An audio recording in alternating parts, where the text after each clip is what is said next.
Hey everyone, this is Jennifer Sanchez. You are watching the end of the Wise Coffee Chat Show. We're wrapping things up over here at the XBS Summit.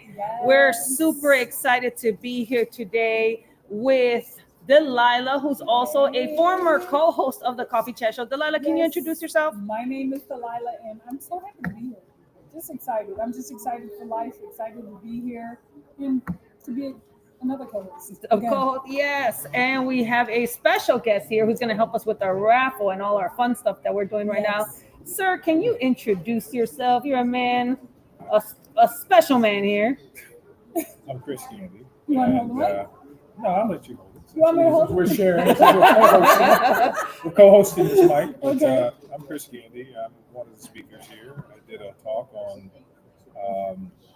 the 1%, how to capture the 1% and really grow from within and create wealth for yourself and your family and your business. And from the main stage, I think we talked about building a business with purpose and out of purpose so that you can have a full experience with business. And so you can manifest the things in your life that mean the most to you and take care of yourself, your family, but do it with the right reason and the right intent in mind. I love that. I love that. So how did, obviously, right, you were in the NBA, right?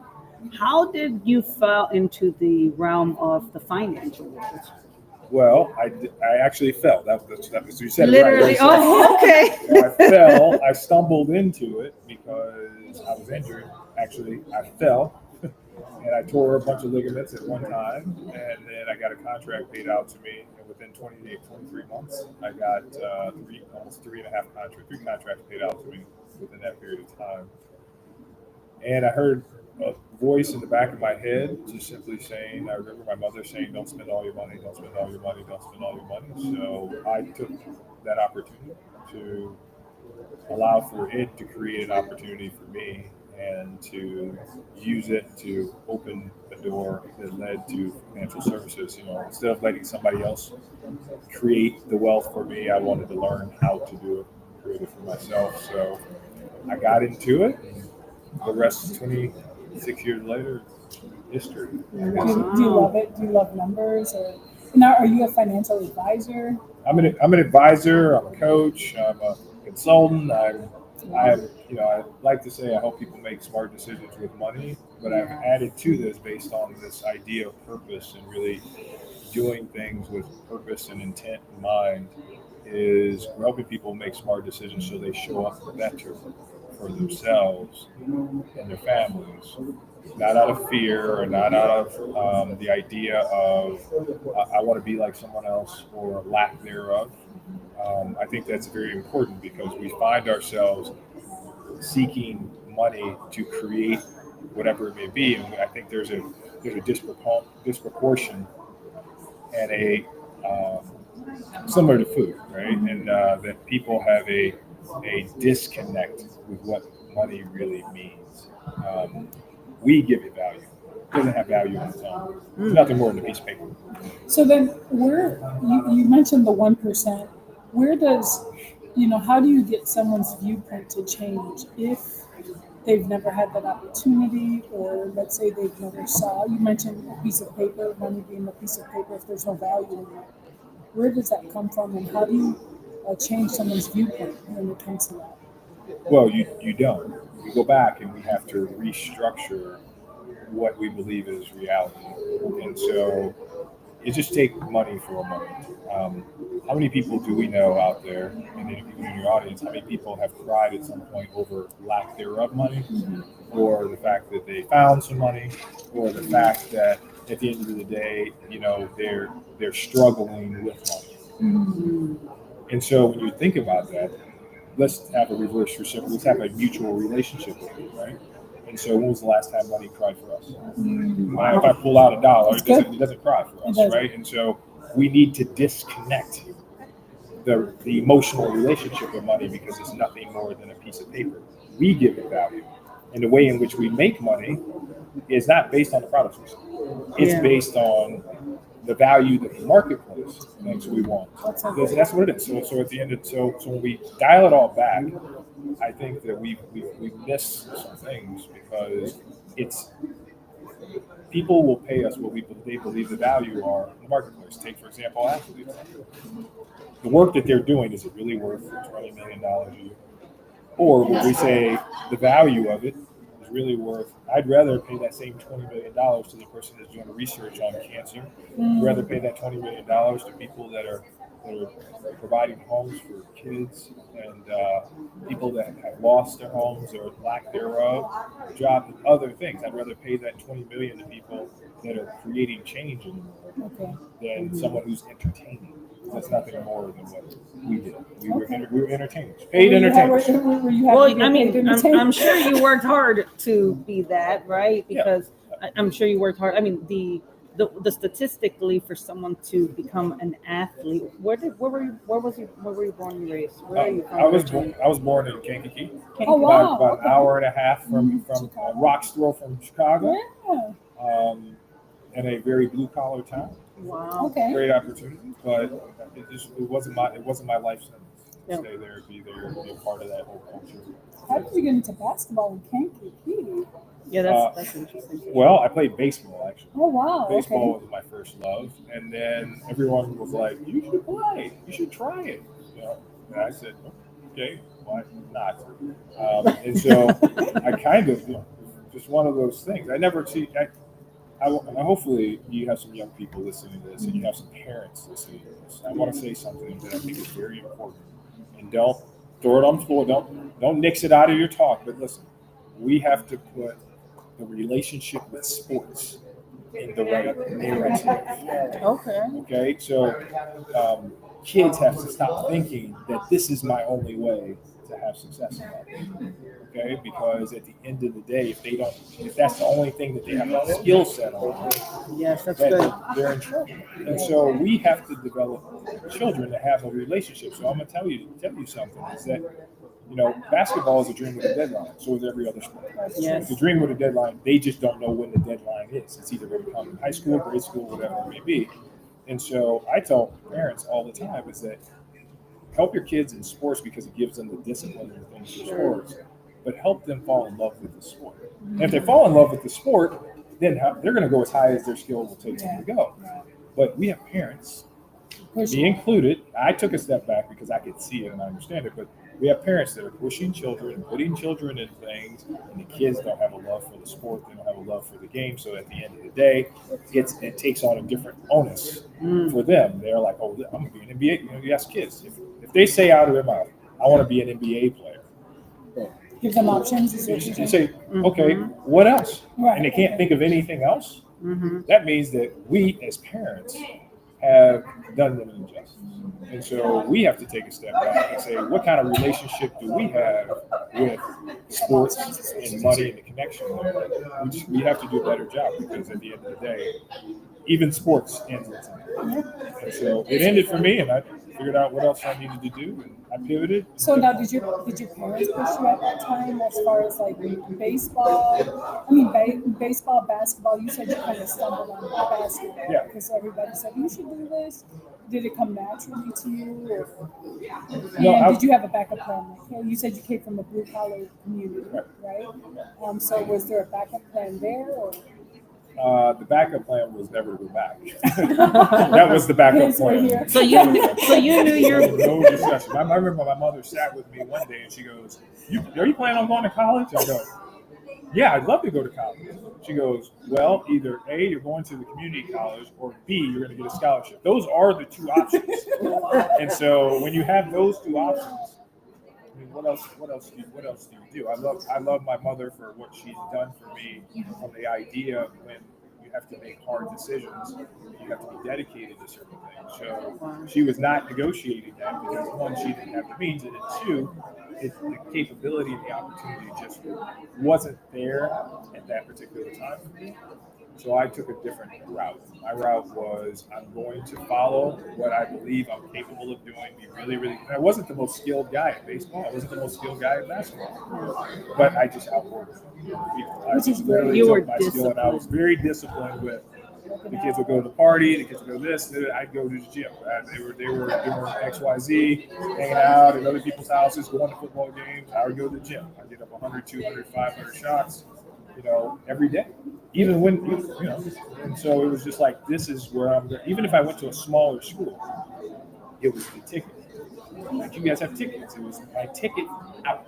That's good. And so I took that as an opportunity for a bridge to the next part of my life. So do you think that your discipline, right, in the athletic world, it led into your financial discipline? Because if I'm not mistaken, and maybe you know more, I don't know sports like that. I just remember the Bulls when I was in the 90s, as a 90s baby, right? But I know that a lot of sports people eventually go broke, and a lot of athletes go broke, right? What made you stand out? The discipline, did that help you where you're at? Well, what helped me was my mother is a no nonsense mother. Okay. She said to me, if at any point, I don't care if you're playing on TV, on national TV. I'm thinking to myself, like, we're on TV on a commercial. Like, you can't run on the basketball floor; they will run you off. I remember my mother said to me, she goes, for a moment, she goes, if I think, or I have the idea that you're not going to school, I'm going to run out there and they can do whatever they want. And I believed her. Oh, wow. I still believe her. I still believe her. She was no nonsense, right? And Mom, we love you. And so she was no nonsense. And so, sports for me was always a perspective. I never for one moment after college thought that I would get a chance to play sports continuously. So for me, it was like every day was like, oh, I get paid in this perspective. I get paid to play a kid's game. I get paid to throw a plastic ball into a round hoop. That's a kid's game. Is that what you thought then? That's a kid's game now. I mean, no, I know. It's a kid's game. I think about football. Same thing. I get a chance to throw a ball and run. Like, and people get paid millions of dollars to do that. And I get a chance to tackle people or slide in the mud. Like, it's a kid's game. It's not a game of trying to survive cancer. It's not a game of trying to build dignity within communities. It's not that kind of thing. And so why do we pay all this money, good, better, and different, entertainment? That's exactly what it is. So I just had a different perspective. There's a dream with a deadline. It's going to come to a deadline at some point. So for me, it wasn't the discipline. It was really, I was afraid. And the fear. So it was the fear that pushed me. Of mom, but also the fear of poverty too. We lived in somewhat, let's say, it was somewhat impoverished. Well, Kankakee is known, right, for more low-income households. So my mom was $40,000 raising 2 kids. So yeah, real deal. So where does this come from? You mentioned a couple of times in this brief conversation cancer, building of communities. Like, where does that come from? Because usually sometimes when people make money, they don't look back. They just keep going forward. Sure. So where does that come from? Well, my thing is I've always had a heart for kids. So it comes down to maybe it's disproportionate, but things happen in life to kids and to people that they didn't sign up for. Right? And so it is at times I've had friends, I've had family, I've had individuals that unfortunately have been taken from us and are disproportionately, they've gotten cancer, and some have survived, some haven't. But the changes that go on in their life during those periods of time are pretty humbling. So that's important. And then kids, at the end of the day, kids don't decide. Here's how I look at it: kids don't decide who their parents are. Parents do. And so every child deserves the right, the ability to be loved and to grow up in a house of love, regardless of where it's at, whether it's in a community. Because again, sometimes it takes communities to raise. It takes a village to raise kids. Yes, absolutely. So every child deserves to be overwhelmed with love. They deserve to have love from their parents, from people that support them, that love them. And so at any time I think about the beginning or just grounding, I think about kids. So I sit on a couple boards and it's around kids and opportunities for kids. That's awesome. So you're giving back to the community. What are some projects that you have going on? I mean, we love philanthropic stuff. We love serving the community. Both me and Delilah are big believers that you got to give back. What are some things that you're working on right now, giving back to the community? So we're doing some scholarships now for children that are taking a route of the more expensive education. So we're doing some scholarships there. We're serving on a couple boards around youth that are different. I'll just say that. They typically don't have the complete family structure. Nice. And I go back to every kid deserves the opportunity to eat, have cereal. I just think about myself. When I was growing up, my mom used to say, "You have one cereal until you finish that one." And I was like, "It's kicks." I hate this cereal, right? And so we wouldn't get another one. So guess what? When I was able to afford it, I bought 10 things of cereal. And I'm like, "Oh." So for me, it wasn't about money. It's still not. It's about the freedom that it might allow for you to have choice. Wow. And so we have that. So this is, a couple of things we're working on. Scholarships. There are 3 organizations that we've nominated this year for community involvement. So we're doing that now. The nomination process is now, so we're going through our list of ones there. One that's very unique is I'm on and trying to help launch, and one that has to do with the gap in between veterans and the healthcare system, like the VA. So when people go off, and it's really sad, we're one of the only countries where people go off to war to represent the United States and within the United States, and they come home to a less than healthcare system because of the way the system is built. And so some of the more progressive medications, some of the more progressive forms of care, they can not only can they not afford, but the VA doesn't offer. So they have to go outside to get it, and sometimes those are life and death things. And so we have veterans that are representing our country that are struggling to just live every day. Yeah. That doesn't make sense. Again, it doesn't make sense. Yeah. But again, it's the system, the construct in which we're in. It's really challenging. So we collectively, everybody has to lead with care, compassion, and love, and try our best to really take a step back and just kind of see what's important.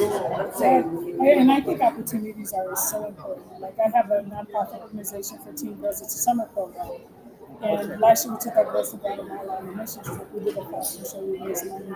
And from that trip, we give kids a different perspective and we're able to do things for them that maybe their parents couldn't do. Like one of them wants to be a world photographer because of that trip. And so it's good when you give back. You probably feel great about that too. And so what's next for you? Well, I think it's part, here's what I'll tell you. I think it's not only it feels good, but I think it's part of our responsibility. I think people take responsibility differently now. They're here are my responsibilities.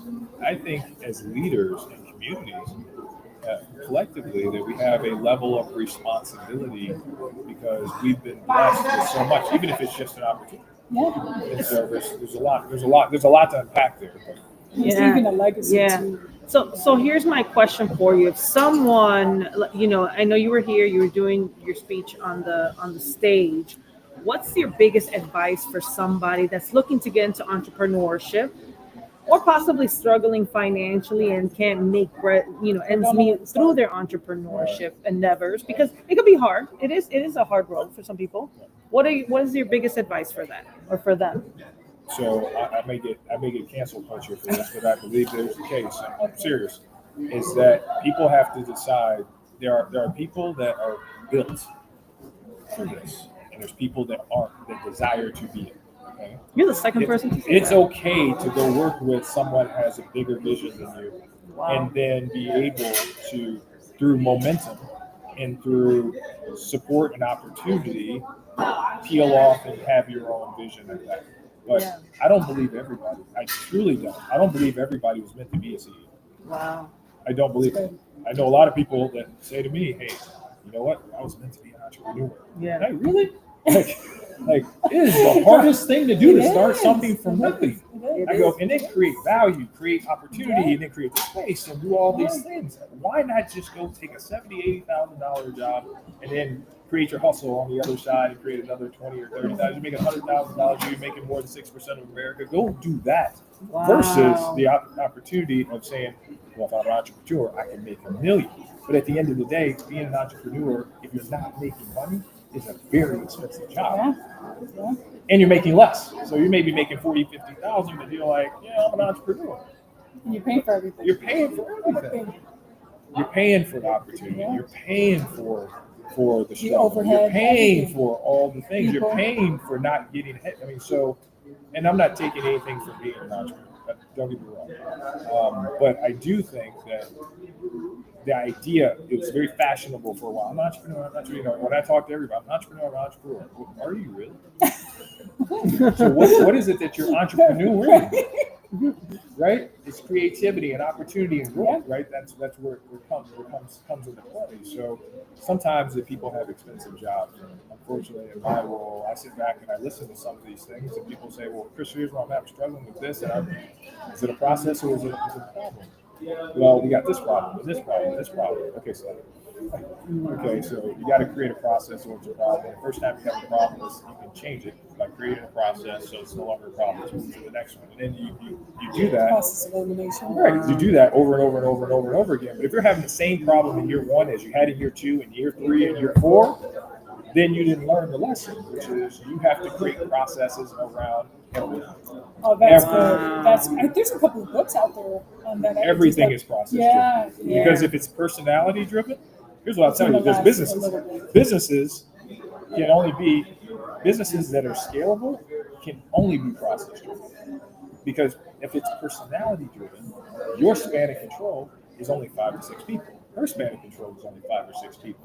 So let's say, how big is our company going to grow if we can only grow by 5 or 6 people at a time? But if it's process driven, I can grow by 100, 2, 5, 6,000, 10,000 at a time. Wow. Over and over and over and over and over and over. Imagine if everybody at McDonald's made the burger different. I had Bob today. I got this McDonald's burger. It tastes good. Okay, well, I had Wendy today. This burger tastes a little different because it was different because she made it, right? And every time is a different experience. How successful is McDonald's? That's so good. It's going to be successful at all. So you got to take those type of things and understand that things are changing. You know, we're in the experience world. And everything is about the human experience. Yeah. And really dialing back and getting rid of some of the things that we know. And take a moment and just say, what am I doing? Why am I doing it? Does it align with my true authentic self? And let me move forward with purpose. That is really good. So what is in store? First and foremost, what are the services that if somebody wants to reach out to you or work with you, how can they go about it? That's a good question. No, I'm just kidding. No, I can already tell you don't work with everybody. Actually, I do. You know, it's interesting. It's you select your clients. Part of my challenge is I'm from Gandy. Okay, what does that mean? No, because I look at every person as me when I started. So when I first started, I didn't have anything to start with. So someone took a chance on me. Oh, wow. So how can I do justice or with just how can I say no to somebody who's saying this $50,000 to me is all I have.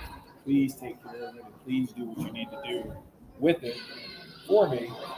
That's just as important to them as $5 million to somebody who has $6 million. You know, it's just as important to them. So it's perspective for us. So for me, if you're trying to get a hold of me, I'm on LinkedIn or whatever it may be, or the Legacy Wealth Group, it's tlwgllc.com. Go there and you can click book an appointment, schedule an appointment, Dawn, and you put the name in, Dawn. But we're helping people do a couple things. So do you have a team of people, or is it just you? I have a team. I was going to say, I got a lot of processes. He has the processes. I got lots of names. So I would hope so. They are held accountable to the process. The process. They are held accountable to the processes. That's awesome. No, Well, it's true. I think what you're doing is amazing, and you come every year. I think this is your third time here, right? The second year, your first year, did you spoke last year? I spoke last The year. year before you had a table. The year before, I was invited. Oh, See, okay. Martha. So it was Martha did not invite me to speak that year, and because the reviews came back and they said, okay, wait a minute, no, we got to have him back. They had me back. You know, I'm blessed to be here, fortunate to be here. One of my counterparts is not here. I wish she was here. We got a chance. We helped create this year. The conversation was created in and around not just business, but the purpose of business, the true human experience around business and what businesses can do and how you can manifest these wonderful things in life. You do them in community, you do them as a you lift others, and you reach beyond what you believe you can do. So that was the idea behind it. But I think I took it from the stage and did a little bit. Yeah, you took to the 1% out here. Did a little bit there, and I think it was productive. I think people got a lot out of it. I think that I showed up the way in which I would like to show up, which is humble and grounded, and still able to share and share with people their experience. I heard you say earlier, because she asked you what's one of your hobbies. You said you do a lot of book reading. What's your number one recommendation?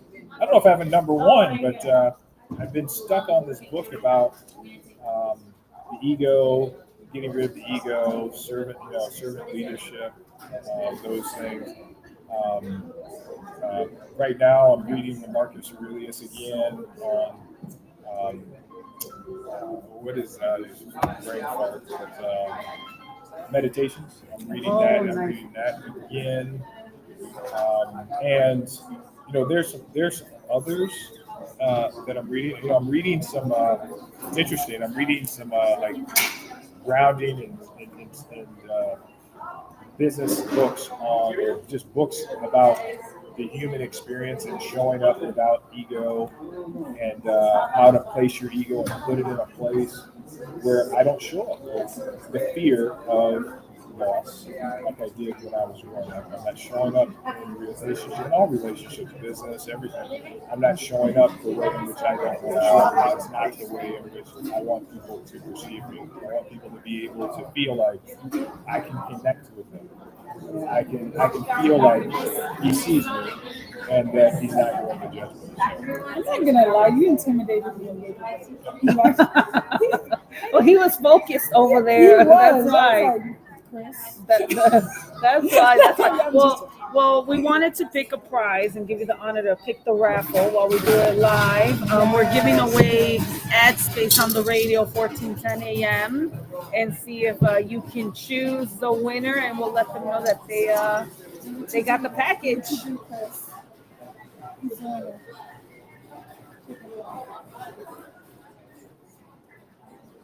Who is that? Maria Elena. Maria. Do we know this person? Yes. You know her? I do. We won. She's a travel. Is she a heart-centered person? Yes, she is. Humble? She's humble. Very humble. Very humble. Yes, we can give it to. So Maria Elena, you won the prize of the $300 package with WRMN 1410. So you will be getting a call from me to let you know. We're going to put your ad on the air for a full month. So she just started her travel business. Okay. Yeah. So this is a good thing for her. Yeah. She started it a few months amazing. ago. Yeah. So look at you, Chris, helping another business. There we go. So any final words, Chris?